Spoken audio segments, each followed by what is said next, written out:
खुशी के गीत गाए जा, ये जिंदगी है कौम की, तू कौम पे लुटाए जा।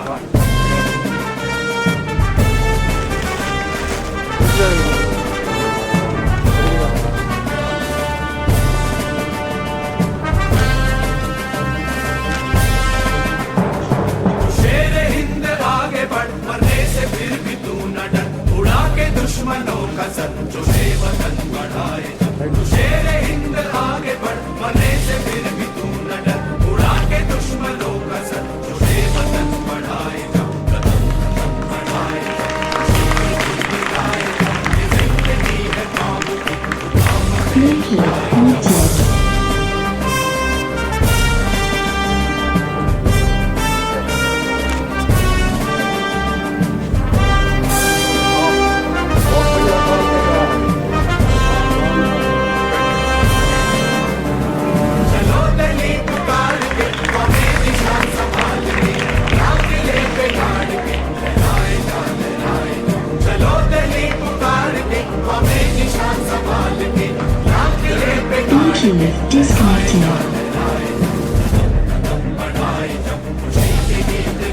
इसके बाद कार्यक्रम को आगे बढ़ाते हुए मैं हर बच्चे को आमंत्रित करता हूँ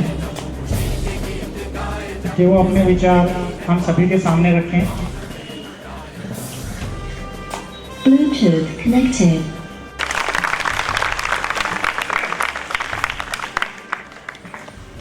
ये प्रोग्राम पिछले 3 साल से चल रहा है। ये क्या चीज है, इसके बारे में थोड़ा मैं बताना चाहूँगा। तो इसके 4 पहलू हैं जिन पर मैं थोड़ा बोलूँगा। पहला, ये पर्सनैलिटी डेवलपमेंट या व्यक्तित्व क्या चीज़ होती है, कैसे बनता है, इसका विकास कैसे होता है।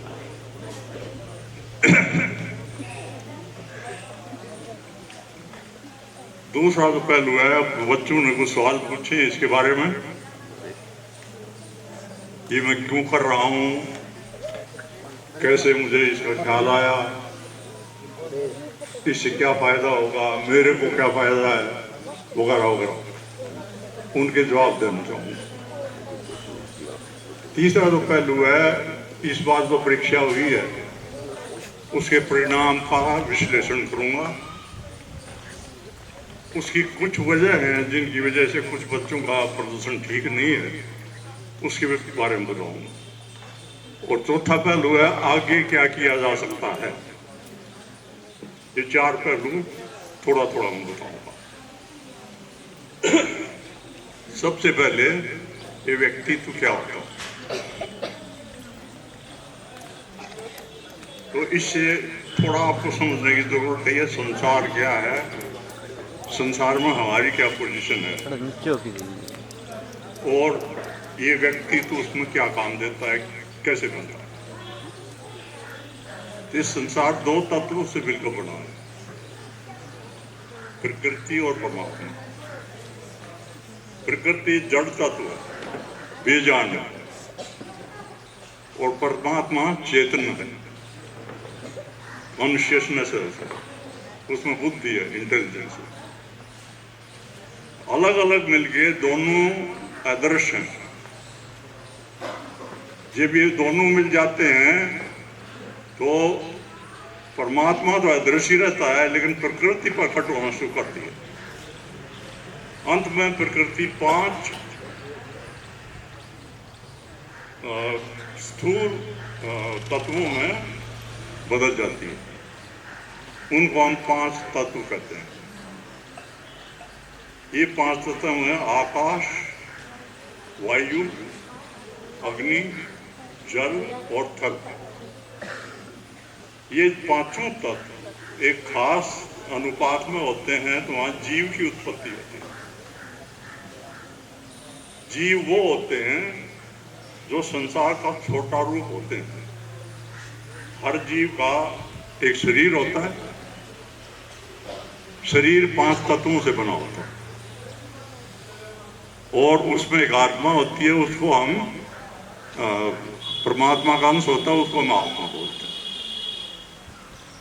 सबसे पहले तो जीव की उत्पत्ति हुई, वो थे स्थावर, यानी एक जगह रहने वाले।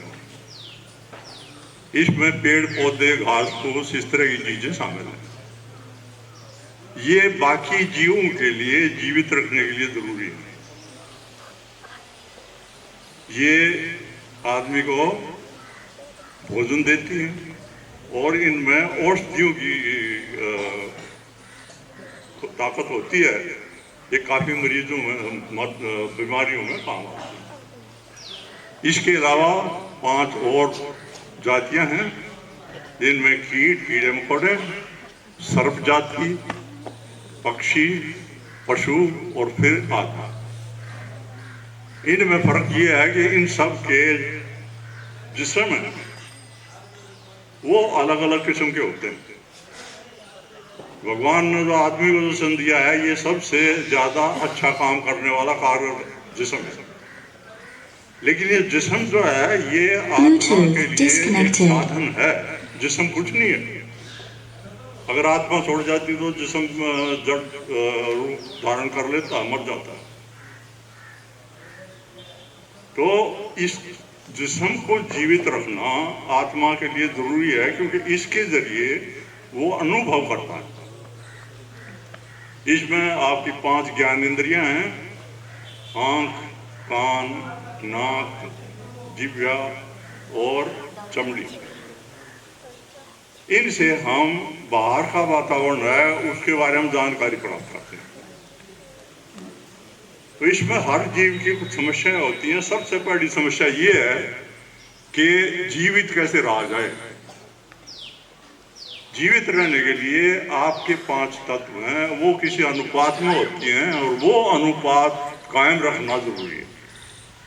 मिसाल के तौर पर आपके जिस्म में 60% पानी है। अगर ये पानी किसी हद से कम हो जाएगा तो आप मर जाएंगे।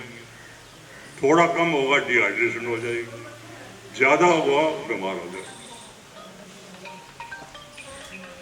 इसी तरह से वायु की जरूरत पड़ती है, रोशनी की जरूरत पड़ती है, पानी की जरूरत पड़ती है और खाने की जरूरत पड़ती है।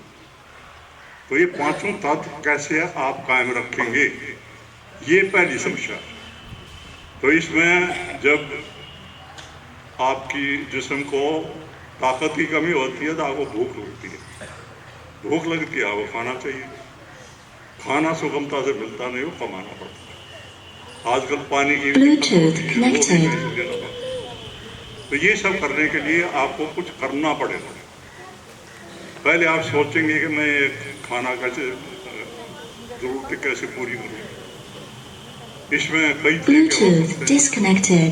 मेहनत करके कमा सकते हैं, चोरी भी कर सकते हैं, बेईमानी भी कर सकते हैं। अब देखना ये है कि आप अपनी जरूरतों को पूरी करने के लिए क्या तरीके इस्तेमाल करते हैं। जो तरीके आप मिसाल करते हैं और वो कामयाब हो जाता है, वो आपकी आहिस्ता आहिस्ता आदत बन जाती है। फॉर एग्जाम्पल, मान लिया आपने चोरी की और उससे आपका काम चल गया और आप पकड़े नहीं गए, तो आप समझते हैं कि ये तो अच्छा काम है और आप चोरी करना शुरू कर देते हैं और चोरी करना आपकी आदत बन जाती है। ये आदत आहिस्ता आहिस्ता आपका स्वभाव बन जाता है। इसी स्वभाव का नाम व्यक्तित्व या पर्सनैलिटी है। अब अच्छी पर्सनैलिटी वो होती है जिसमें आपकी जरूरतें भी पूरी हो जाएं और दूसरी समस्या पैदा ना हो और दूसरे आदमियों के लिए कोई समस्या पैदा ना हो। आप कोई भी चीज देखिए, आप मेहनत करेंगे, रोटी कमाएंगे, उससे आपकी जरूरतें पूरी हो जाएंगी। ये टिकाऊ चीज है, मेहनत करते रहोगे, रोटी मिलती रहेगी, किसी दूसरे को कोई समस्या नहीं। तो ये अच्छी बात है। आप चोरी करेंगे तो पहली चीज आप कभी पकड़े जाओगे तो आपको समस्या हो जाएगी। पकड़े भी नहीं गए तो डर बना रहेगा कि मैं कभी पकड़ा ना जाऊं। जिसकी चोरी करोगे वो कोशिश करेगा आपको पकड़ने की और उसको दुख होगा। तो ये अच्छी बात है। तो तो इस तरह से देखा जाता है कि आप में क्या गुण हैं और उन गुणों से आपकी समस्याओं का समाधान ठीक हुआ कि नहीं। तो आदमी की दो तरह की समस्या होती हैं। एक जरूरतें वो होती हैं जो जीवित रहने के लिए जरूर पूरी करनी है। इसमें रोटी, कपड़ा, मकान जरूरतों शामिल है। उसके बाद होती है इच्छाएं। इच्छाएं वो होती हैं जो जीवित रहने के लिए जरूरी नहीं, खुश रहने के लिए जरूरी है। और इच्छाओं का कोई सीमा नहीं होती। भर्तृहरि ने सोच तक में बताया है कि जिसके पास 100 हैं उसको 1000 चाहिए, जिसके पास 1000 हैं उसको लाख चाहिए, लाख वाले करोड़ चाहिए। इच्छाओं की कभी पूर्ति नहीं होती। तो इच्छाओं को ठीक रखना, सीमित रखना अपनी औकात के मुताबिक ये अच्छी आदत है। इच्छाओं को बढ़ाना और उनकी पूरी करने के लिए बेईमानी करना, चोरी करना, ये बुरी आदत है। तो इस तरह से हमने देखा है कि कुछ गुण हैं जो अच्छे माने जाते हैं, कुछ हैं बुरे माने जाते हैं। तो जो अच्छे गुण हैं उनको हम पर्सनालिटी ट्रेट्स बोलते हैं। और वो कैसे पैदा होते हैं? वो दो चीजों पर मुनहसर है। आप को ये जानकर हैरानी होगी, हम अक्सर कहते रहते हैं कि आदमी खाली हाथ आया था, खाली हाथ जाएगा। ये सिर्फ मैटीरियल चीजों के लिए है। आदमी संस्कार साथ लेके आता है। आपके विचार, आपकी भावनाएं, ये आपकी आत्मा के साथ जुड़ी होती हैं। और जब आपकी आत्मा एक शरीर छोड़ के दूसरे शरीर में जाती है तो ये विचार इसके साथ जाते हैं और ये विचार डिसाइड करते हैं कि आप किस हालत में क्या करेंगे। तो इन विचारों को ठीक करना, आपको समझाना कि कौन सी चीज अच्छी है, कौन सी बुरी है, और प्रभावित करना, प्रोत्साहित करना कि आप अच्छे काम करें, बुरे काम न करें, ये पर्सनैलिटी डेवलपमेंट का मकसद होता है। तो अब तक पिछले 3 साल से मैं कोशिश कर रहा हूं कि आपको शिक्षित किया जाए, बताया जाए कि अच्छी पर्सनैलिटी क्या होती है और वो कैसे बनती है।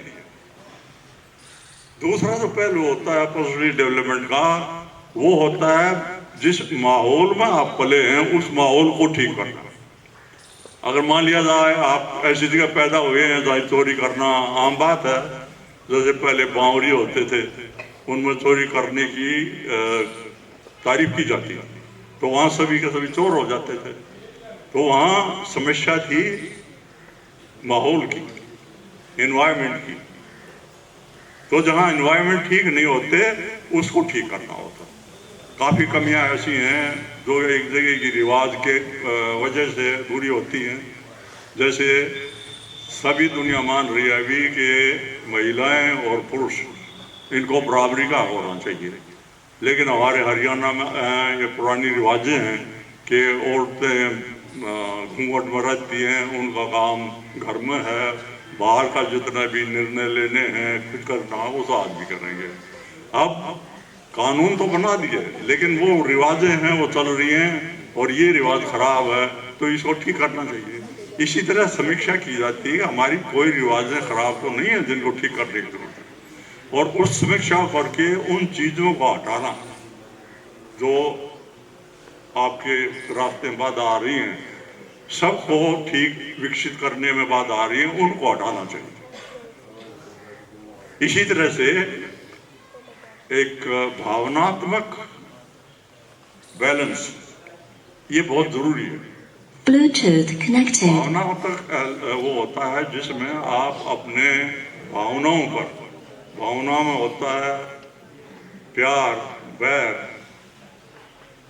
जेलसी, सराहना, तारीफ, ये इस तरह की भावनाएं, आदर, ये आपकी भावनाएं। अगर भावनाएं आपकी ऐसी हैं जिससे आप और दूसरे खुश रहें, तो Bluetooth अगर disconnected. भावनाएं ऐसी हैं बार बार में आप तनक जाते हैं, झगड़ा करते हैं, लोगों से गाली गलौज करते हैं, तो अपने लिए भी दूसरों के लिए समस्या करते हैं।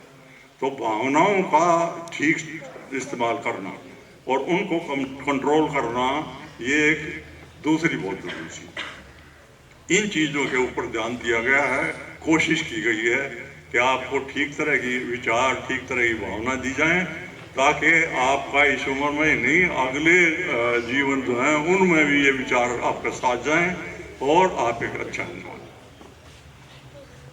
दूसरी चीज आपने सवाल पूछे हैं कि मैं ये सब क्यों कर रहा हूँ, इसका क्या फायदा है, मुझे क्या फायदा है, कैसे मैं इससे प्रेरित हुआ। तो 5 साल पहले गांव ने मुझे कुश्तियों के मेले में बुला के और सम्मानित किया था। मैंने सोचा कि ये बहुत छोटा सा काम था, इसके लिए अगर मुझे सम्मानित कर रहे हैं तो मुझे कुछ गांव के लिए करना चाहिए। तो मैंने उसी वक्त कहा था कि मैं पर्सनल डेवलपमेंट का प्रोफेशनल हूँ, तो मैं कोशिश करूँगा कि गांव में विकास किया जाए और गांव के बच्चों को अच्छे नेता बनने के लिए गुण दिए जाए।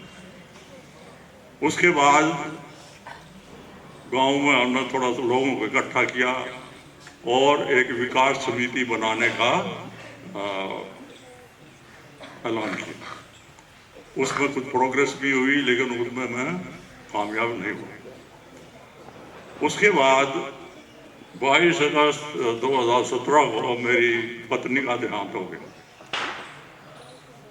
तो उसका सबसे बड़ा योगदान मेरी जिंदगी में ये था कि पर्सनली डेवलपमेंट के कोर्सेज के अलावा बच्चे मेरे पास आते रहते हैं, तो उनकी बड़ी प्यार से उसने देखभाल की, कभी माथे पर शिकन नहीं आई। साथ के साथ उनका हाल चाल पूछा, चाय पानी, ब्रेकफास्ट, खाना इस तरह का खिलाया। और उससे इस मामले में मैं मेरा ख्याल है 56 साल से कर रहा हूँ और उसका साथ सबसे ज़्यादा इसमें था। तो उसके लिए कृतज्ञता प्रकट करने के लिए मैंने सोचा कि अगर बच्चों के लिए पर्सनली डेवलपमेंट का प्रोग्राम बनाया जाए और उसकी तरफ से स्कॉलरशिप दिया जाए, तो उसके लिए ये मेरा ठीक तरह का काम होगा और कृतज्ञता प्रकट करने के लिए। तो 2017 में ये काम शुरू किया। उस वक्त 5 बच्चों को स्कॉलरशिप दिए थे। अगली बार जब हमने बच्चे बुलाए तो रिस्पॉन्स बहुत कम था और मैं समझता था कि अगर ज़्यादा बच्चे आएंगे तो ज़्यादा बच्चों को फायदा होगा, इसलिए उनको प्रोत्साहित करने के लिए प्रोत्साहित राशि सब बच्चों को देना स्वीकार किया और वही इस साल रखा। तो अब बच्चों की तादाद थोड़ी ज़्यादा हो गई है और इस बार 81 बच्चे आए हैं, ये अच्छी बात है। मेरा इसमें कोई लाभ नहीं है, मेरा लाभ ये है कि ये मेरा प्रोफेशन है, ये काम मैं करता आया हूँ और ये काम करना मुझे अच्छा लगता है। मुझे सबसे बड़ी खुशी ये होती है, आज तक मैं कोई 7000 बच्चों को सहायता कर चुका हूँ, जिसमें से कोई 1000 के लगभग फौज में कमीशन प्राप्त कर चुके हैं। इनमें काफी ऐसे हैं जिनको जवानों से कमीशन मिला है और उनके लिए बहुत बड़ी बात होती है।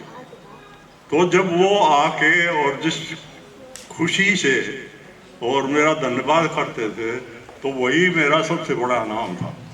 और अभी भी जो एकेडमी चलाई थी उसके बच्चे फेल हो गए, सिलेक्ट नहीं हुए, लेकिन वो भी कहते हैं कि आपके 10 दिन के कोर्स से हमारी ज़िंदगी में काफ़ी बदलाव आ गया। वही खुशी मेरे लिए सबसे बड़ा इनाम है। और क्योंकि ये मेरा गांव है तो इसमें ये कम करना संभव था। बाकी मेरे पास बच्चे आते रहते हैं इधर उधर से, उनको पढ़ाता रहता हूँ, लेकिन ये एक टिकाऊ बात है। दूसरी जो बात है, मैं ज़्यादा से ज़्यादा बच्चों को इसमें जोड़ना इसलिए चाहता था कि संस्कृति पीढ़ी दर पीढ़ी चलती है। आप जो हैं, आपकी संस्कृति ज्यादातर आपसे 2-3 साल बड़े बच्चों से आपने ली है और उनके विचार इतने परिपक्व नहीं होते। तो मुझे लगा कि गांव में काफी सुधार की जरूरत है और अगर एक पीढ़ी के विचारों में कुछ बदलाव लाया जा सके तो गांव की समाज के लिए अच्छा होगा। इसलिए मैंने ज़्यादा से ज़्यादा बच्चों को इससे जोड़ के और उनके विचार बदलने की शुरू की, ताकि एक पीढ़ी के विचार सुधर जाएं तो गांव की आगे आने वाली पीढ़ियां हैं उनके विचार भी सुधर जाएं। नेक्स्ट बात, आगे क्या किया जा सकता है? नहीं, पहले मैं आपको इस बार के परिणाम के बारे में बताऊं। इस बार 102 बच्चों ने परीक्षा के लिए नाम दिए थे। उनमें 52 लड़कियां थी और 50 लड़के। परीक्षा के लिए 49 लड़कियां और 32 लड़के बैठे, यानी 18 लड़कों ने परीक्षा देनी ही ठीक नहीं समझी। अभी इन बच्चों का परीक्षण किया, मूल्यांकन किया, तो इनको मैंने 6 ग्रेड में बांटा। सबसे ऊपर के 5 बच्चे एक ग्रेड में हैं, दूसरे 5 बी में हैं, तीसरे सी में, चौथे डी में, फिर ई में, फिर एफ में।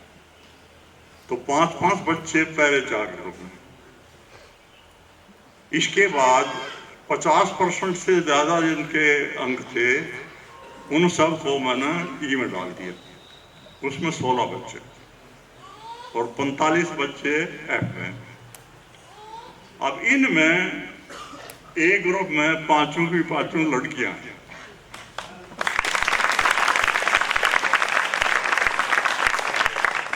बी ग्रुप में 3 लड़के और 2 लड़कियां हैं। सी ग्रुप में 5 की 5 लड़कियां। ई ग्रुप में 5 की 5 लड़कियां। ई ग्रुप में 12 लड़कियां और 4 लड़के। और बी ग्रुप में 20 लड़कियां और 25 लड़के। अब इस परिणाम से एक बहुत इंपॉर्टेंट चीज जो आपके सामने आती है वो ये है कि लड़कों का व्यक्तित्व लड़कियों से काफी कम। ये तब होता है जब इन दोनों के वातावरण में फर्क हो।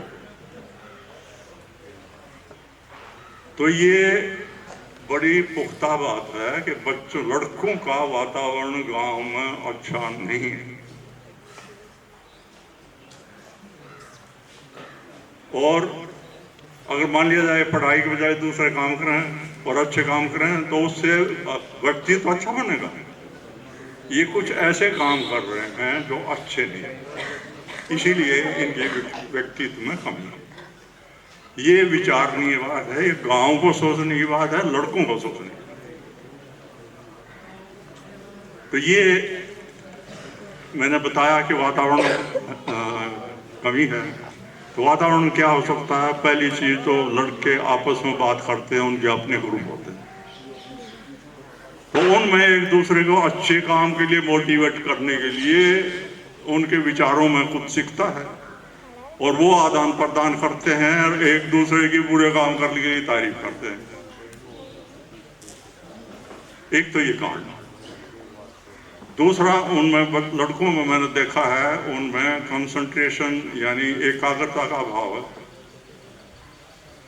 एकाग्रता का अभाव तब होता है जब किसी आदमी के पास विचलित होने के साधन हो, मन भटकाने के साधन हो। तो इसमें आजकल ये सोशल मीडिया पर बच्चे लड़के ज़्यादा एक्टिव हैं और वो उसमें चिपके रहते हैं, बार बार देखते रहते हैं कि कोई मैसेज आया है वगैरह वगैरह। तो इससे उनका विचार भटकते रहते हैं, कंसंट्रेशन नहीं हो पाती। इसके अलावा सोचने की और उनसे बात करने के पता चलेगा कि क्या कमियां हैं और उनको दूर करना जरूरी है।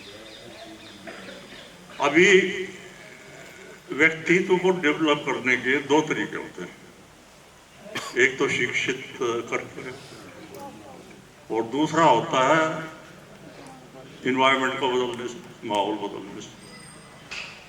तो शिक्षित करने का ये आखिरी मौका था। इससे आगे प्रैक्टिकल काम है। इसमें 3 तरह के काम जो हैं वो आपकी व्यक्तित्व को बढ़ा सकते हैं। पहला काम है ऐसी सिचुएशन दी जाए जिसमें आपकी कमी दूर हो जाए। फॉर एग्जाम्पल, काफी बच्चों में झिझक है, वो लोगों से बात नहीं कर पाते ठीक तरह से, तो उनके लिए बोलने का मौका दिया जाए। जैसे आप बच्चों ने इसमें स्टेज पर आकर कुछ किया है तो इससे उनका कॉन्फिडेंस बढ़ जाता है। अब जिन बच्चों ने परीक्षा नहीं दी 18, उनमें 3 कमियां साफ दिखाई देती। पहली चीज आत्मविश्वास का अभाव। आत्मविश्वास होता तो उनको कोई समस्या नहीं थी। दूसरी चीज, वो जानते हैं कि उनमें कमियां हैं और उनको दिखाना नहीं चाहते, छुपाना चाहते हैं, क्योंकि अगर परीक्षा देंगे तो उनकी कमियां एक्सपोज होंगी। तीसरी बात, उनकी निर्णय लेने की शक्ति ठीक नहीं है। जो इम्तिहान के लिए नाम दिया तो सोच के देना चाहिए था, देनी है या नहीं देनी। एक बार सोचने के बाद और निर्णय लेने के बाद उसको बदलना बगैर वजह के, ये निर्णय लेने की कमी। इसके अलावा उनमें आत्मसम्मान की कमी है। आत्मसम्मान वो होता है जो अपने आप को कमियों के साथ एक्सेप्ट करे और उन कमियों को दूर करने का प्रयास करे। जिनमें आत्मसम्मान नहीं होता वो छुपते हैं, अपनी कमियों को छुपाते हैं। ये सब बुराई है। अगर आपको अच्छा बनना है तो सबसे पहला आपको करना होगा अपनी कमियों को एक्सेप्ट करना। जब आप मान लेंगे कि मेरे अंदर कमी है, तभी अब आप उसको दूर कर सकते हैं, वरना नहीं कर सकते। तो ये इनमें काफी कमी है। लड़कियों में कुछ कमी देखी। सबसे पहले उनको शिकायत है कि उनको और बच्चों के, लड़कों के बीच में भेदभाव किया जाता है, और ये सच किया जाता है। दूसरी उनकी शिकायत है कि उनको स्वतंत्रता नहीं दी जाती, उनके ऊपर पाबंदियां ढेर सारी लगा है। और तीसरी कारण सुरक्षा। अब ये सुरक्षा और आजादी ये आपस में टकराव करती हैं। अगर कोई सुरक्षित है, वो स्वच्छंद है, कहीं आए जाए तो ठीक है। लड़कियां ज्यादा सुरक्षित नहीं हैं, अभी भी उनकी सुरक्षा के हादसे होते रहते हैं। इसलिए माँ बाप के लिए ये मुश्किल काम है कि क्या करें। उनके लिए अपनी इज्जत बचाना ये जानते हैं, लेकिन लड़कियों को घर में छुपा के रखना ये इसका इलाज नहीं है। इसका इलाज ये है कि उनकी सुरक्षा का इंतजाम किया जाए। आप एक समाज है, आपका गांव है, गांव में ये एक किस्म की सोच होनी चाहिए कि हमारी लड़कियां गांव की बेटियां हैं, इनकी इज्जत पर किसी को आंच नहीं आने देंगे। गांव के लड़के उनको समझना चाहिए कि हमारी बहनें हैं और इनके साथ सम्मान के साथ हम बर्ताव करेंगे। साथ के साथ दूसरी जगह से अगर इनकी सुरक्षा कोई खतरा है तो उसमें इनकी रक्षा करना सबका फर्ज है। लड़कियों का भी चाहिए कि सक्षम बने, और उसके लिए सबसे पहले एक घबराना छोड़ने की बजाय जो समस्या हो उसको मुकाबला करें। अगर कोई छेड़छाड़ करता हो तो काफी जगह लड़कियां हैं वो स्कूल जाना छोड़ देती हैं क्योंकि रास्ते में छेड़छाड़ करते हैं। आजकल कानून है बड़े अच्छे लड़कियों की सुरक्षा के लिए, उनको इस्तेमाल करने के लिए हिचकना नहीं चाहिए। अगर कोई छेड़छाड़ करता है, बददिमाग है, उसको एक बार स्थिरता के साथ बताओ कि ये उचित नहीं मानता, दूसरी बार वार्निंग दो, अगली बार किया तो एक्शन लूंगी, और तीसरी बार हो तो अपने माँ बाप के साथ जाके थाने में रिपोर्ट करो उसको। आप देखेंगे बिल्कुल सीधे हो जाएंगे। तो अपनी सक्षमता के साथ अपनी हिफाजत करना सीखो, और ये होगा तब आपको आज़ादी मिलेगी। This is important. अब ये प्राइज डिस्ट्रीब्यूशन के बारे में बताऊंगा। हर बच्चे के लिए मैंने एक रिपोर्ट लिखी है। इसमें काफी बच्चे ऐसे हैं जो अपनी बात ठीक नहीं बता पाए, तो उनकी पर्सनैलिटी को मैं ठीक नहीं समझ पाया। तो 2-3 बच्चे ऐसे हैं, अच्छे हैं, लेकिन क्योंकि लिखने में गड़बड़ है, एक की अंग्रेजी इतनी कमजोर है, समझ नहीं आई बिल्कुल, तो उन्हें ये नहीं सोचना चाहिए कि हमारे अंदर कुछ कमी है। थोड़ी कमी है, वो मैंने लिखा है कि आपके अंदर कमी। तो जो रिपोर्ट मैंने दी है उसको ध्यान से पढ़ें, उसमें जो आपकी कमियां हैं उनको दूर करें। साथ के साथ अगर आप और डिटेल में जाना चाहें तो आप मुझे बता दें। 10-15 बच्चे इकट्ठे होंगे, उनकी डोसिर लेके मैं आके समझा दूंगा। मेरे पास कभी भी आ सकते हैं और बिल्कुल डिटेल में आपके बारे में समझाऊंगा, बताऊंगा कैसे आप ज्यादा अच्छे बन सकते, उसको ध्यान से पढ़ें। अब इस लिफाफे में एक आपकी ये रिपोर्ट होगी, ये कॉन्फिडेंशियल है, अपने माँ बाप को दिखाने की भी जरूरत नहीं है, ये आपका मामला है। साथ के साथ आपकी स्कॉलरशिप की राशि होगी। जो एक ग्रुप वाले हैं उनको 10,000 रुपये दिए गए, बी ग्रुप वालों को 5,000, सी वालों को 3,000, डी वालों को 2,000, ई वालों को 1,000 और एफ वालों को 500। तो हर लिफाफे में ये राशि और इसके साथ आपकी रिपोर्ट ये मिलेगी। आपने किससे लेना है, ये जो गेस्ट बैठे हुए हैं यहाँ, इनसे, आपके माँ बाप से, जिसे भी लेनी है, जिसका नाम पहले बताया जाता है, उस गेस्ट को लेके आए और उससे आप इनाम लेने उसके साथ फोटो खींचो। अभी एक लिस्ट में श्री सुरेश जी को दूंगा, ये यहाँ से बताते जाएंगे नाम आपके ग्रेड वाइज है। पहले ए ग्रेड के हैं, फिर बी ग्रेड के, फिर सी के, फिर डी के, फिर ई। विद इन ग्रेड जो नाम है वो आपके रजिस्ट्रेशन नंबर के तौर पर, तो आपका रजिस्टर्ड नंबर बताया जाएगा, नाम बताया जाएगा, बाप का। जब आपको बताया जाता है तो आप जिससे इनाम लेना चाहें उसके पास जाएं, उनको साथ लेके आएं और इनाम कलेक्ट कर लें, फोटो खींचो। कोई शक? अब कोई बच्चा, कोई बड़ा, कोई पूछना चाहे मेरे से तो बड़ी खुशी होगी मुझे बताने। अरे कितनी देर होगी तुमने? बाहर जाओ।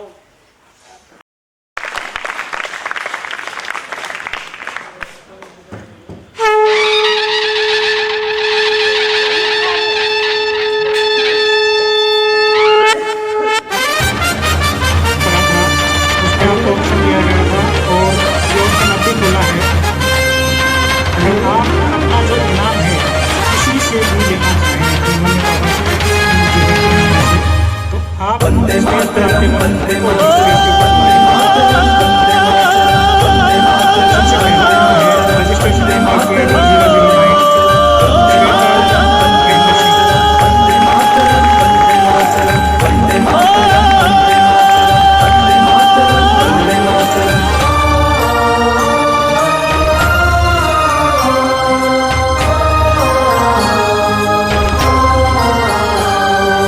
वंदे मातरम, वंदे मातरम, वंदे मातरम। जाग उठा है घर घर हिंदू, जाग उठी तरुणाई, जाग उठी तरुणाई, हाँ जाग उठी तरुणाई। हिंदू हिंदू एक रहेंगे, हिंदू भाई भाई, हिंदू भाई भाई, हाँ हिंदू भाई भाई। जाग उठा है घर घर हिंदू, जाग उठी तरुणाई, हिंदू हिंदू एक रहेंगे, हिंदू भाई भाई। जागा है उसने पाया है, जागा है उसने पाया है, सोया उसने खोया। जाग है घर घर हिंदू जाग उठी तरुणाई। हिंदू हिंदू एक रहेंगे हिंदू भाई भाई।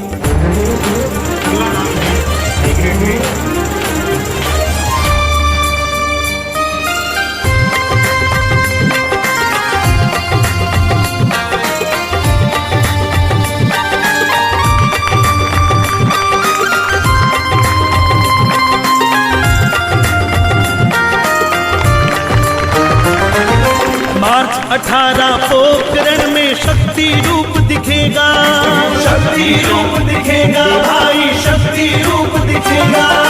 राम जगेगा कृष्ण जगेगा वो हनुमान जगेगा, वो हनुमान जगेगा भाई, वो हनुमान जगेगा। वीर शिवाजी जैसा राणा, वीर शिवाजी जैसा राणा हिंदू वीर जगेगा। जाग उठा है घर घर हिंदू जाग उठी तरुणाई। हिंदू हिंदू एक रहेंगे हिंदू भाई भाई।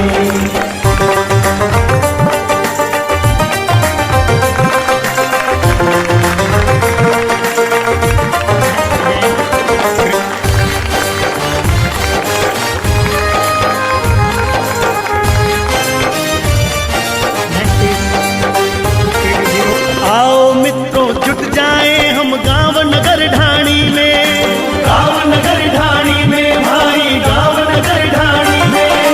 अलख जगा दो घर घर में श्री राम हो हर वाणी में, श्री राम हो हर वाणी में भाई, राम हो हर वाणी में।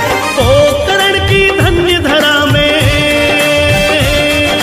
पोखरण की धन्य धरा में नव इतिहास रचेगा। जाग उठा है घर घर हिंदू जाग उठी तरुणाई। हिंदू हिंदू एक रहेंगे हिंदू भाई भाई।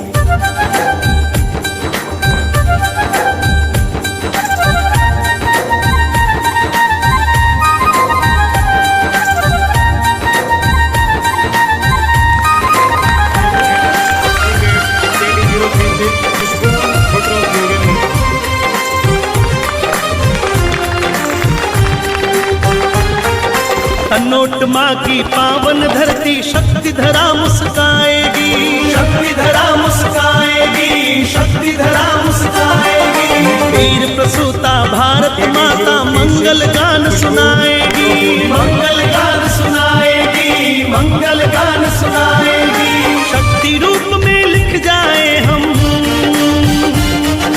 शक्ति रूप में लिख जाए हम मिलकर अमर कहानी।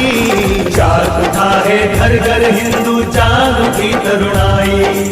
हिंदू हिंदू एक रहेंगे हिंदू भाई भाई।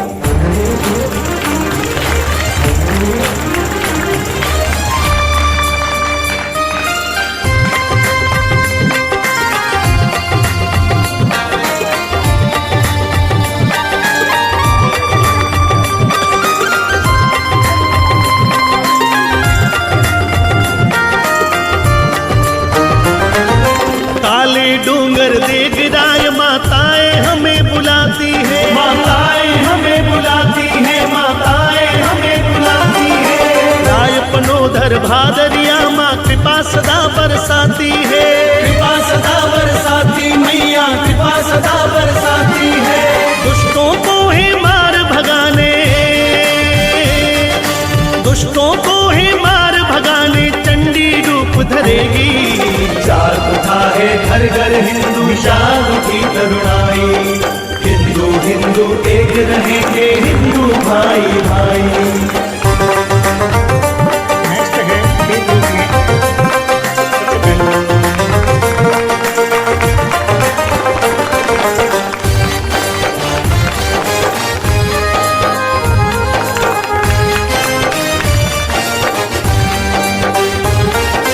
रामदेव राजे बाबारी घर घर भगवा छाएगा, घर घर भगवा छाएगा, घर घर भगवा छाएगा। समरसता का गीत हमारा हृदय बड़ा हर्षाएगा, हृदय बड़ा हर्षाएगा, हृदय बड़ा हर्षाएगा। जाति पंथ का भेद भुलाकर, जाति पंथ का भेद भुलाकर हिंदू नाद है घर घर हिंदू जाग उठी तरुणाई, हिंदू हिंदू एक रहेंगे हिंदू भाई भाई। Next Manisha.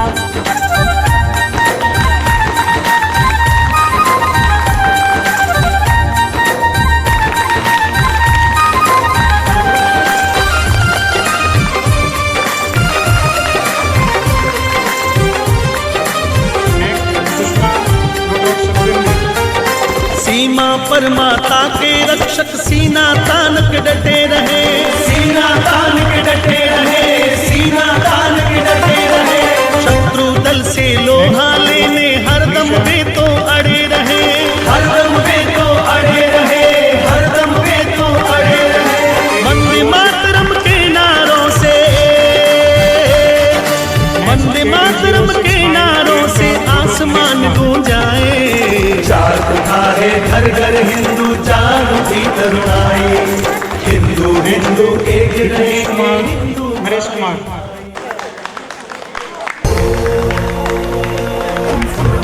Next Mohit Jagdish.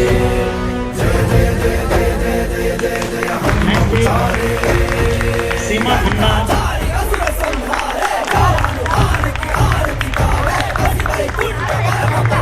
Next cookie.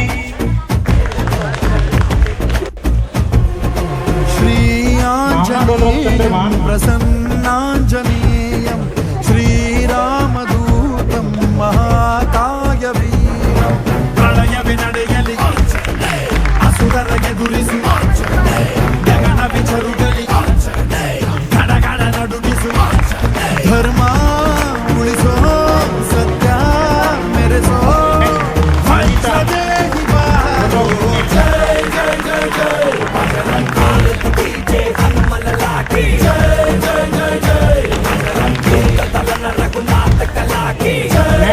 Neha Kumari. जय भगवान।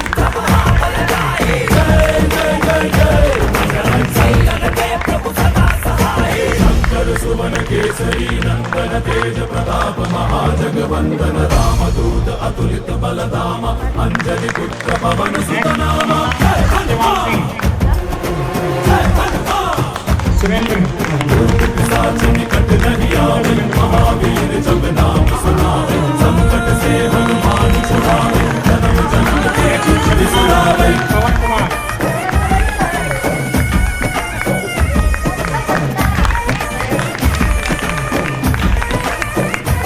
ओ भुज बलवा तोरि निंतोने भव भयवानी गुबा। ओ नर नरभु राम ಎಂದೋನೆ ನಿಜ ಗುಣವ ತೋರುಬಾ। ನಿನದೇನೆ ಶಕುತಿ ತಿಳಿದಿಲ್ಲ ನಿನಗೆ, ಮನೀಶ್ ಕುಮಾರ್, ಮುಖೇಶ್ ಕುಮಾರ್। ಕಡಲಾಚೆಗೆ ತಲೆಮಾರುಗಳ ತಲೆ ಹೋಗುತ್ತಿದೆ, ರಣರಾವಣ ರಾಮದ ಮೀರುತ್ತಿದೆ। ಜಯ ಮಾರುತಿ ನೀನೇ ಗತಿ ಬಾಬಾರ ಬಾಳ ಸಾರಥಿ। ಜಯ ಜಯ ಜಯ ಜಯ ಬಜರಂಗಿ ಬಜರಂಗಿ ಜಯ ಜಯ ಜಯ ಜಯ ಬಜರಂಗಿ ಬಜರಂಗಿ ಜಯ ಜಯ ಜಯ ಜಯ ಬಜರಂಗಿ ಜಯ ಜಯ ಜಯ ಜಯ ಜಯ ಜಯ ಬಜರಂಗಿ।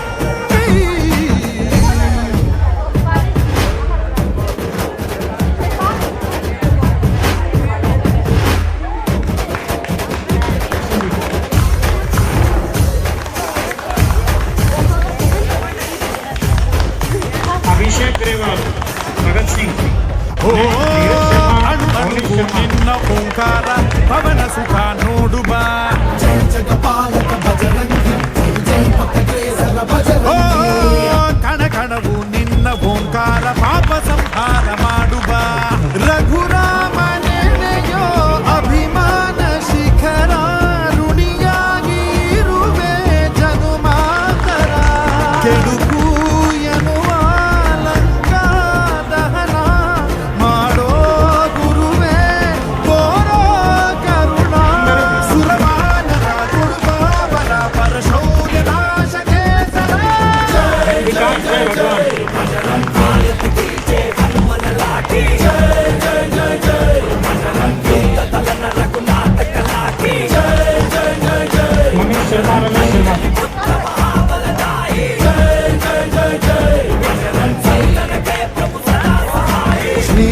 आञ्जनेयं प्रसन्नाञ्जनेयं श्रीरामदूतं महाकायवीरम्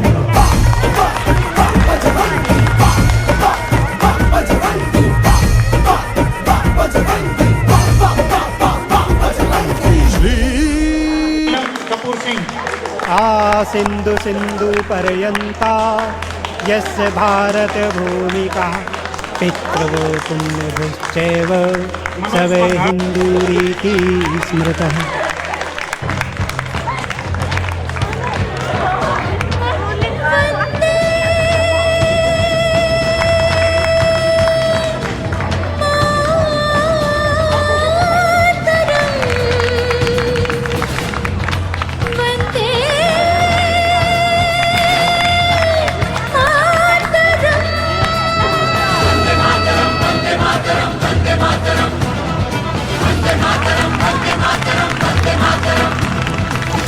आज हिमालय की चोटी पर भगवा ध्वज लहराएगा, जागृत हिंदू राष्ट्र भारत को फिर से स्वर्ग बनाएगा।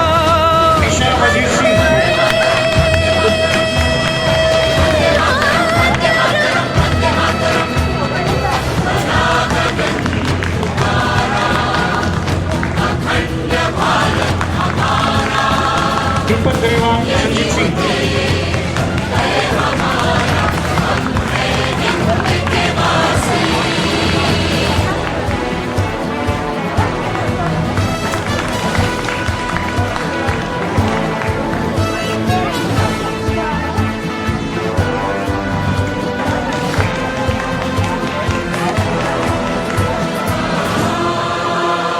रोहित राजकुमार।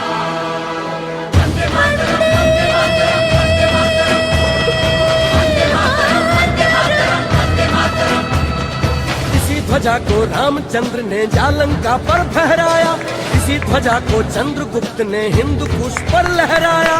फूल और शक कुचले इसने भारत का गौरव गाया, मराठों ने मुगल तख्त को चूर चूर कर तुड़वाया, चूर चूर कर तुड़वाया, चूर चूर कर तुड़वाया। वीर शिवा राणा प्रताप के पद चिन्हों पर जाएगा, जागृत हिंदू राष्ट्र भारत को फिर से स्वर्ग बनाएगा।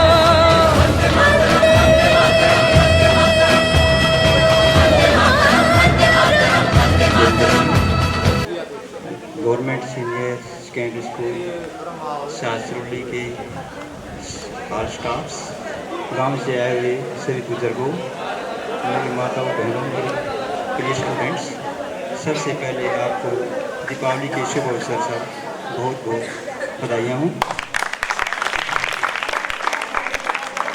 देखो, जैसे कि आपने देखा है, मैं ज़्यादा चर्चा नहीं करते हुए, आपका ज़्यादा समय लगाते हुए, गांव के एक छोटे से प्रांगण में जो साहब ने ये प्रोग्राम रखा है, ये एक बहुत ही सराहनीय कदम है और आप सभी को इसमें अपनी भागीदारी निभाना सुनिश्चित करें। आपने देखा है आदर्श स्कूल में भी आजकल लड़के और लड़कियों में काफ़ी डिफरेंस है, हम भी देख रहे हैं, क्योंकि हम भी इस सिस्टम से 95 से जुड़े हुए हैं और देखने को मिल रहा है। कुछ जो है ऐसी होती है जो कि हमारे घर से गलतियाँ करते हैं। हम बच्चे को बाइक देकर बहुत खुश होते हैं, हम छोटे बच्चे को मोबाइल देकर बहुत खुश होते हैं, लेकिन वो उसकी लत पड़ जाती है और भविष्य में वो एक छोटी सी बात बहुत भारी पड़ जाती है। आप एक बच्चे को 2 दिन फ़ोन दे दीजिए, तीसरे दिन वो आपको हाथ नहीं लगाने देगा, नहीं मम्मी मेरे को दो, पहले दूध नहीं पिएगा, खाना नहीं खाएगा, फ़ोन की लत ऐसी। तो इस चीज़ से आप हो सके तो आप अपने बच्चों को से दूरी बनाए रखें। एक तो मोबाइल फ़ोन से दूरी बनाए रखें और सबसे प्राथमिक पाठशाला बच्चे की जो होती है पेरेंट्स होता है, पेरेंट्स को अपने बच्चे को समय समय पर प्यार से गाइड करना चाहिए। बच्चे को ये समझाना चाहिए कि आपके लिए बेटे ये उचित है, ये अनुचित है। आप देख रहे हैं कि लड़के और लड़कियों में अंतर देख रहे हैं, स्पष्ट तौर पर देख रहे हैं। ये जैसे थोड़ी पहली इलेक्शन था, खट्टर जी ने नारा लगा था 75 पार का, तो लड़की और लड़कियों में भी इतना डिफरेंस है आज साफ दिखाई दे रहा। हम भी पढ़ा रहे हैं, ये भी हमारा अपना विद्यालय, मैं भी इसी विद्यालय से हूँ। तो ये हमारा एक छोटा सा प्रांगण है। क्या है, जिस स्टैंड पर हम बच्चे को, लड़के को बार बार रिपीट करते हैं, गाइड करते हैं, वो उस लाइन को बहुत ही जल्दी से नहीं पकड़ पाता। लड़कियां सहज से पकड़ लेती हैं। क्लास के अंदर 10 लड़के होते हैं, 10 लड़कियां होती हैं। 10th क्लास की उदाहरण एग्जाम्पल लेके चलिए आप, तो उसमें क्या होता है, 10 में से 2 ही लड़के काम करके लाते हैं, लड़कियां 10 में से 2 ही कम काम करती हैं, कोशिश वो भी करती है। तो रिजल्ट 8 साल का हम दिखा दें, पिछले कुछ वर्षों से ये बेहतर प्रदर्शन लड़कियां कर रही हैं। इसका कारण मैन है हम पेरेंट्स की जो है जिम्मेवारी बनती है, तो किस विषय में हम बच्चों को जो ध्यान आकर्षित करें, खासकर लड़कों का। हम मोटी मोटी रकम देकर के, मैं भी प्राइवेट संस्था से जुड़ा हुआ हूँ, लेकिन मैं इसकी ज़्यादा बड़ाई नहीं करना चाहता, क्योंकि आप रिजल्ट देख रहे हैं, आपकी यानी कि स्कूल से बच्चे पढ़े हुए हैं, और हमारा भी एक छोटा स्कूल है जजपा की तरह, तो बस एक छोटा स्कूल है, और हम भी आपके प्रांगण में आपके साथ जुड़े हुए हैं। तो क्योंकि जो है ये जरूरी होता है, हम ये चाहते हैं कि बच्चे का हर तरह से विकास हो, तो पहली पीढ़ी उस बच्चे को इस तरफ से गाइड करें, अब वो बच्चा हम लाइन पे कैसे लाना है, वो गलत रास्ते पर कैसे चल रहा है तो उसको कैसे दूर करना है। छोटा बच्चा होता है, उसको पता नहीं होता, आग जल रही होती है तो गाज के अंदर आकर्षित होता है, लेकिन उनको ये पता नहीं होता ये आग जला देगी। उसको हमें उस चीज़ का आभास करवाना होता है, और वो आभास करवाना चाहिए भी, ठीक है। तो दूसरी बात ये है, जैसे कि हम ये छोड़ के, जब एजुकेशन वो चीज़ है जो कि पैसे से नहीं खरीदी जा सकती, नॉलेज पैसे से नहीं खरीदी जा सकती। कुछ लोगों की थिंकिंग है, हम भाई राजस्थान में भेज देंगे, वहाँ भेज देंगे, वहाँ भेज देंगे। अगर हमें बच्चे को अच्छे संस्कार दिए हैं, बच्चे को अच्छी गाइडलाइन दी है, तो बच्चा सहज ही जो है उस लाइन को पकड़ेगा, वो अच्छे प्रकार से वो उस स्टेज को पार करेगा जो आपकी इच्छा है। हमारी भावनाएं बच्चे की भावनाओं के साथ जुड़ती हैं, भावनाएं भी एक इंसान का सहारा बनती हैं, तो हमें उसको बच्चे के अंदर अच्छे गुणों का विकास करना चाहिए, बच्चे को समझाना चाहिए। आप उस क्यारी के फूल हैं जो कि एक उसकी हम पूजा करते हैं।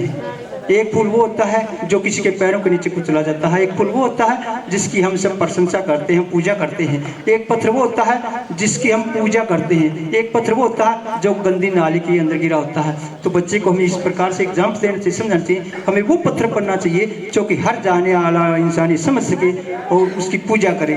तो इस प्रकार के संस्कार हम बच्चों में डालें। और आपका ज़्यादा समय गंवाते हुए मैं आपको ये नहीं कि एक बार फिर से रिपीट करता हूँ, दिवाली की बहुत बहुत शुभकामनाएं। आपने अभी अभी देखा है, मैंने पहले भी प्रोग्राम यहाँ अटेंड किया साथ की जो है देख रेख में, और मैं भी आज भी किया है। तो मैंने देखा अभी यानी कि 80% बच्चे आपके यानी कि या तो सरस्वती से हैं या अपने गवर्नमेंट सीनियर सेकेंडरी से हैं। बाकी स्कूल के बच्चे कहाँ गए, जहाँ पर आप बैग भर के दे के आते हो, लाइन में लगा के फीस चुकौती करते हो, वो कहाँ है? सोचिए तो जरा थोड़े, तो अपने से हिसाब लगाना चाहिए, अगर हम कहाँ खड़े हैं और क्या करना चाहिए। तो एजुकेशन को हम पैसे से नहीं कर रहे, इसके उसको हमें बच्चे को डेवलप करना है, उसको अच्छे विचार संस्कार पैदा करना है। जब आपका बच्चा फर्स्ट में होता है तो उसको प्यार से यही बात समझाने लगी, और हो सके तो आपको, मैं देख रहा हूँ, मैं आमतौर पर गलियों के अंदर 5-5 बच्चे जो है ये मोटरसाइकिल के ऊपर घूम करते हैं, कोई पास से निकलता है तो उसको हंसते हैं। क्या है ये? हमारे समाज के अंदर कलंक है। इसके लिए हम सबको मिलकर के मुहिम छेड़नी चाहिए, और ये जो है एक समाज को गंदा करने देने वाली बात है। हम सबको इस तरफ ध्यान रखना चाहिए। अब सरकार ने पीछे चालान काटने शुरू कर दिए थे, तो वो चालान काटने का मतलब ये था कि जो इस प्रकार की जो कुरीतियाँ हैं, 5-5 बच्चे बाइक पे बैठ के नो हेलमेट है ना वो कुछ है, एक बार इधर जाते हैं एक बार उधर जाते हैं, और हम पेरेंट्स की भी जो है जिम्मेवारी बनती है, अभी उससे पूछ लें। पुराना ज़माना था, एक बच्चा कुछ करता था तो यही सोचते थे पेरेंट्स भी, बच्चा भी सोचता था शायद भाई इसको डांट दे फटकार दे तो वो बच्चा मान जाएगा। लेकिन आजकल हम किसी के बच्चे को ये भी सोच बदलनी चाहिए। कुछ कहते थे क्या हुआ भाई, मेरा बच्चा तो ऐसा ही नहीं। हमारे साथ ऐसे एग्जाम्पल आते हैं क्लास के अंदर, भाई क्लासों के अंदर आजकल कैमरे लगे हुए होते हैं, हम ऑफिस में बैठ के उसको और कंटेक्ट होता है हर बच्चे से, तो हम देखते हैं और बच्चे के पास जाकर पूछते हैं भाई पीरियड समाप्त हो जाता है। एक टीचर जो हेड होता है संस्था का, वो जाके पूछता है भाई आप क्या कर रहे थे पीरियड के अंदर? भाई फलाना सर इंग्लिश का चैप्टर करवा रहा था, फलाना सर साइंस का चैप्टर करवा रहा था, ये मैथ का। सर जी मैं तो कुछ नहीं कर रहा था, मैं तो पढ़ रहा था। उसका जवाब ही होगा। तो ये आप ये रिजल्ट सब भी देख रहे हैं, जो फर्स्ट सेकंड थर्ड ग्रुप जो साहब ने बनाए हैं, ये जो अपने हिसाब से बहुत अच्छी सोच समझ के साथ बनाए गए हैं। और इसके अंदर भी हम देख रहे हैं अभी 5 पे फर्स्ट ग्रुप के हैं, तो 3 बच्चे अपने यहाँ के हैं, 2 बच्चे सीनियर सेकेंडरी के हैं। तो हमें ध्यान रखना चाहिए अब कैसे कहाँ क्या हो रहा है। तो सबसे पहले मैं बाय रिक्वेस्ट आप सभी पेरेंट्सों से हाथ जोड़कर निवेदन करूंगा, आप अपने बच्चे को बाइक, मोबाइल फ़ोन वगैरह से दूर रखिए और उनको ये समझाइए कि भाई आपकी जो हम कह रहे हैं, आपके हित में कह रहे हैं बेटे, आपको ऐसे करना, ऐसे नहीं करना, उसको सही गलत का आभास कराएं। जय हिंद, जय भारत।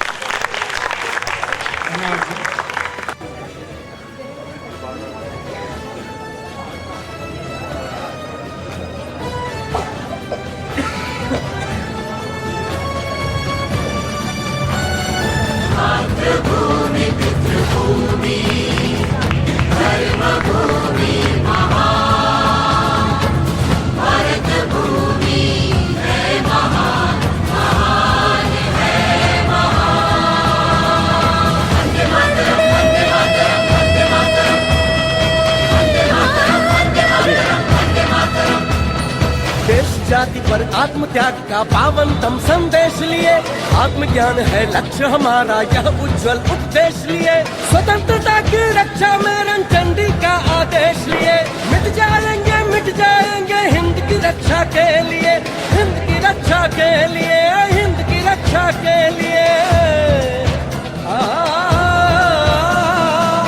भारत माँ के शुभ्र भाल पर कुमकुम सा लहराएगा, जागृत हिंदू राष्ट्र भारत को फिर से स्वर्ग बनाएगा।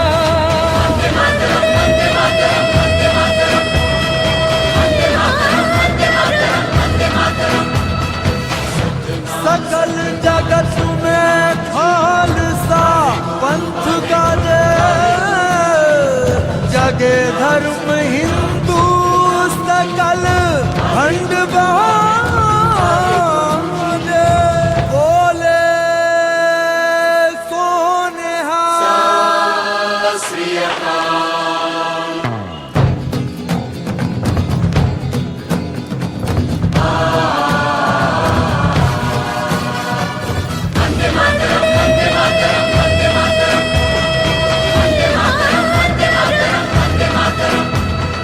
सिख जाति किसकी रक्षा को कर मिली ये कृपाण खड़ी, जाट गोरखे और मराठों की सेना तैयार खड़ी, सावरकर के सिंहनाद से हिंदू जनता जाग पड़ी, हिंदुस्तान हिंदुओं का है चारों ओर पुकार पड़ी, चारों ओर पुकार पड़ी, चारों ओर पुकार पड़ी।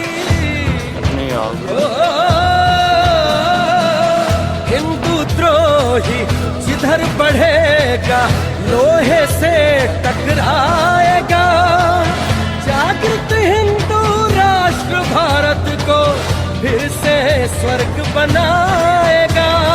वंदे मातरम, वंदे मातरम, वंदे मातरम, वंदे मातरम, वंदे मातरम, वंदे मातरम, वंदे मातरम, वंदे मातरम, वंदे मातरम, वंदे मातरम, वंदे मातरम। दूसरे को नहीं बताते हैं, वो खुद भी नहीं आते हैं। तो जब भी आपको पता लगता है इस प्रकार के कार्यक्रम हैं उनके बारे में, तो एक दूसरे को आप बताया करो, अपने आस पड़ोस में भी सभी को। धन्यवाद। अब इससे आगे अगर आपको ये जारी रखना है तो हाथ उठाओ।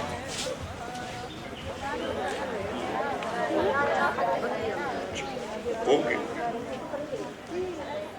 अच्छा अब इसका आगे ऐसा है, पहले आपकी कमियों को दूर करने के लिए ऐसे कंपटीशन किए जाएंगे जिसमें आपको स्टेज पर आना हो, लोगों से बात करनी हो और कुछ काम करना हो। जैसे भाषण का कंपटीशन रख सकते हो,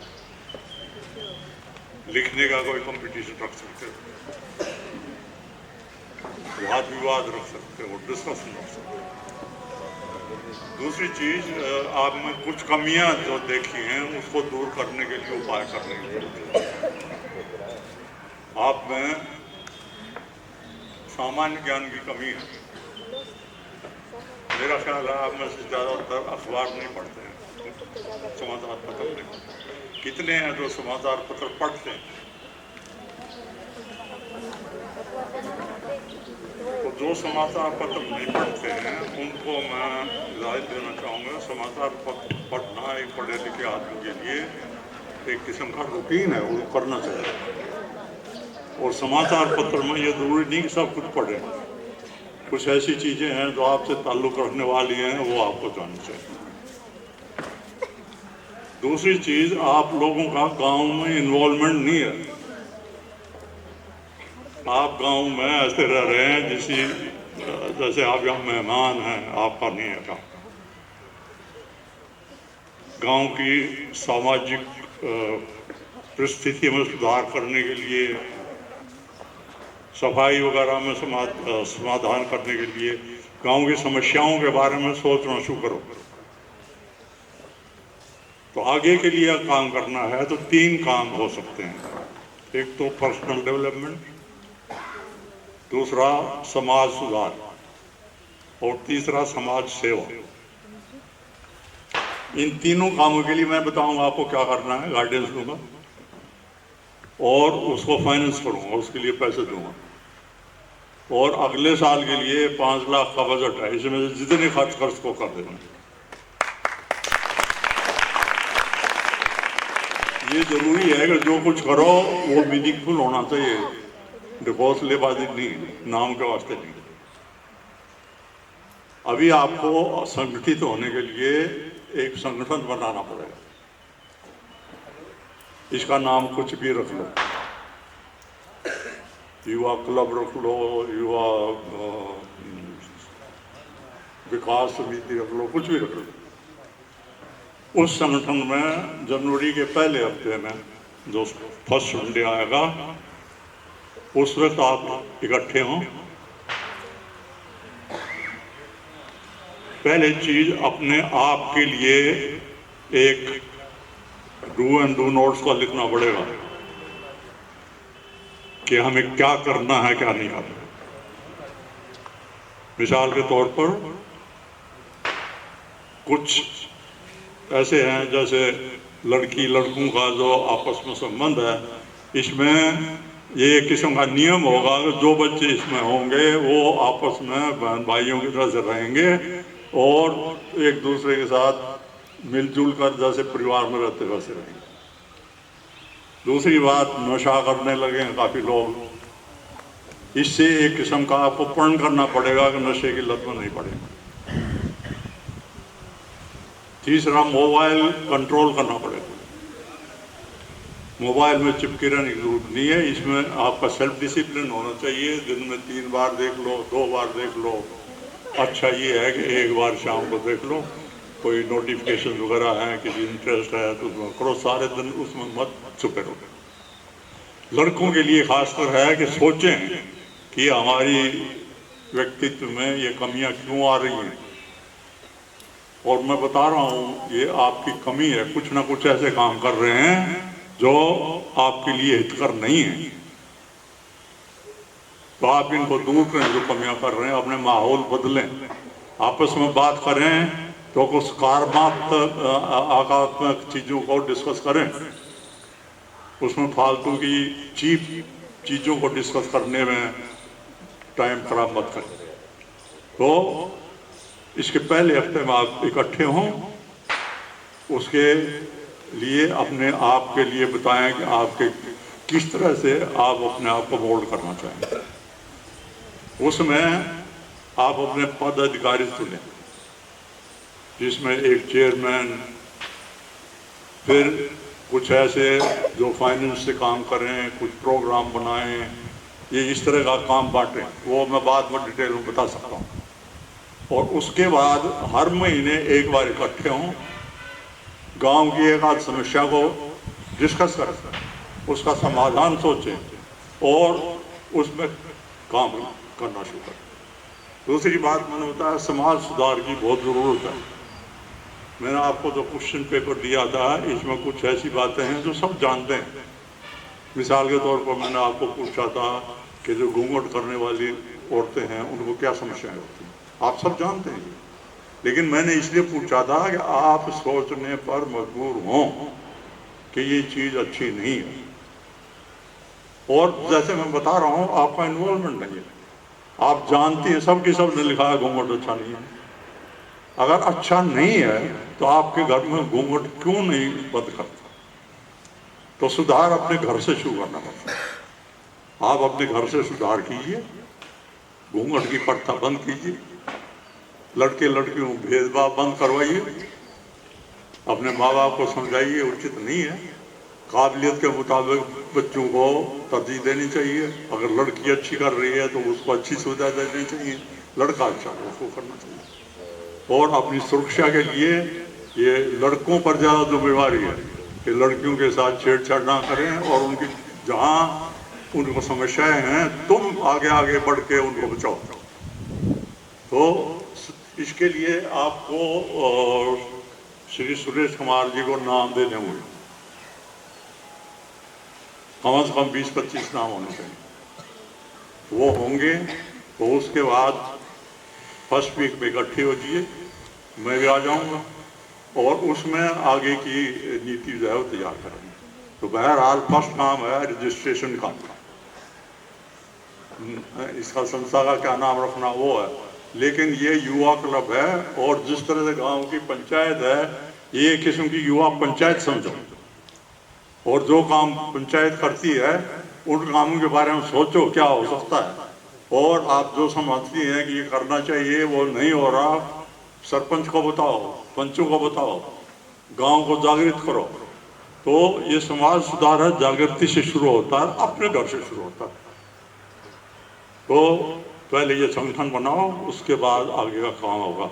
ये संगठन खुद सोचेगा कि हमने क्या करना, गाइडेंस मैं दूंगा, उसके लिए बजट बनाएगा, वो ठीक होगा, मैं पैसे दूंगा, कोई शक। अच्छा, यहाँ आने के लिए बहुत बहुत धन्यवाद।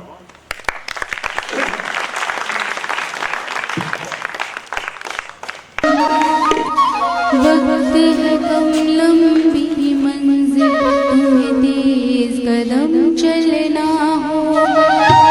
वक्त है कम लंबी मंजिल, तुम्हें तेज कदम चलना होगा। हे परम तपस्या के पथ को, हे परम तपस्या के पथ को, तुम्हें नूतन पथ गढ़ना होगा। वक्त है कम लंबी मंजिल, तुम्हें तेज कदम